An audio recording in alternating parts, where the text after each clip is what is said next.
नमस्कार, जय श्री कृष्णा मित्र। आज हम आपको राहु के द्वादश भाव की जानकारी दूंगी कि राहु अगर आपके द्वादश भाव में विद्यमान है तो वह किस तरह का फल आपको प्रदान करेगा दशा, महादशा और अंतर्दशा में। सबसे पहले आपको जानना होगा कि द्वादश भाव क्या है। द्वादश भाव व्यय का भाव है, यानी आपके एक से लेकर एकादश भाव तक की जो भी चीजें हैं होती हैं वह द्वादश भाव में बैठकर आपको व्यय कराती हैं, है ना। तो वो व्यय का भाव है, यानी लग्न का भी व्यय है, एकादश का द्वितीय है, दसम भाव का तृतीय भाव है, यानी उसको हम व्यय भाव के नजरिए से देखते हैं। और आपके कालपुरुष की कुंडली में बृहस्पति का प्रभाव वहां पर होता है। मीन राशि वहां पर आती है और मीन राशि का स्वामी जो होता है वह बृहस्पति होता है। राहु जिसके साथ बैठता है उसी के जैसे प्रभाव वह देने लगता है। अब द्वादश भाव में बैठ रहा है तो मीन राशि वहां पर कालपुरुष की कुंडली से आती है। और आपके बर्थ चार्ट में कौन सी राशि वहां पर है, इन दो ग्रहों का प्रभाव, इन दो राशियों का प्रभाव लिए हुए राहु वहां पर द्वादश में आपको अपने फल से दो चार कराएगा। ठीक है। विदेश का भाव, यानी द्वादश भाव व्यय का भाव है, विदेश का भाव है, तो आपको विदेश यात्राएं करवाएगा यदि द्वादश भाव में राहु विद्यमान है। और किस ग्रह के साथ है तो उसको भी आप देख लें। और प्लस आपको मीन राशि का भी प्रभाव वहां पर, बृहस्पति का भी प्रभाव वहां पर देखते हुए चलना होगा।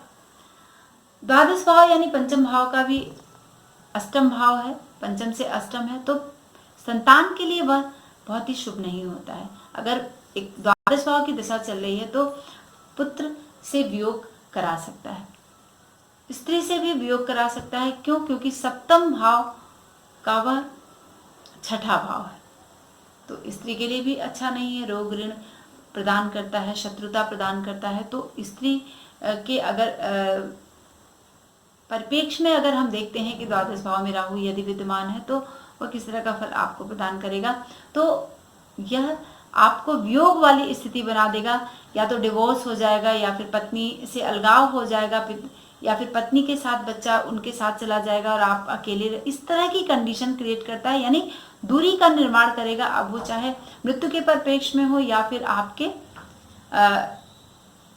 किसी मतभेद की वजह से पत्नी और पति की दूरी बन जाए।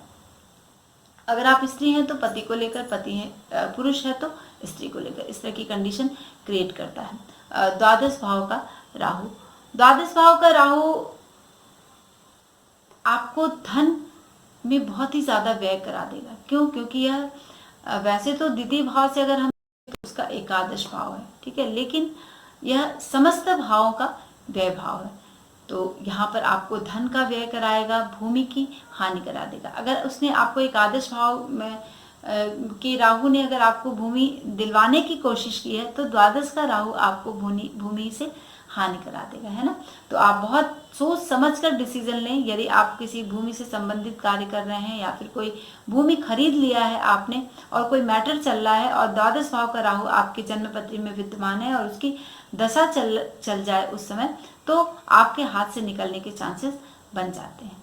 तो ये रहा हमारे द्वादश भाव में विद्यमान राहु जब महादशा में चलता है तो वह किस तरह का फल हमें प्रदान करता है। आज हमारा वीडियो पूरा हो गया, यानी 1 से लेकर 12 भाव के विषय में मैंने बताया। और हाँ, एक चीज और मैं आपको बता दूं कि जब आप हमारे पिछले वीडियोस को देखते हैं, जब मैंने राहु के विषय में जानकारी दी है तो वो स्थानगत राहु के विषय में मैंने बताया है कि एक स्थिर फल आपको क्या राहु प्रदान करेगा। लेकिन जब दशा, महादशा, अंतर्दशा में आएगा तो राहु इस तरह का फल आपको प्रदान करेगा निश्चित तौर पर।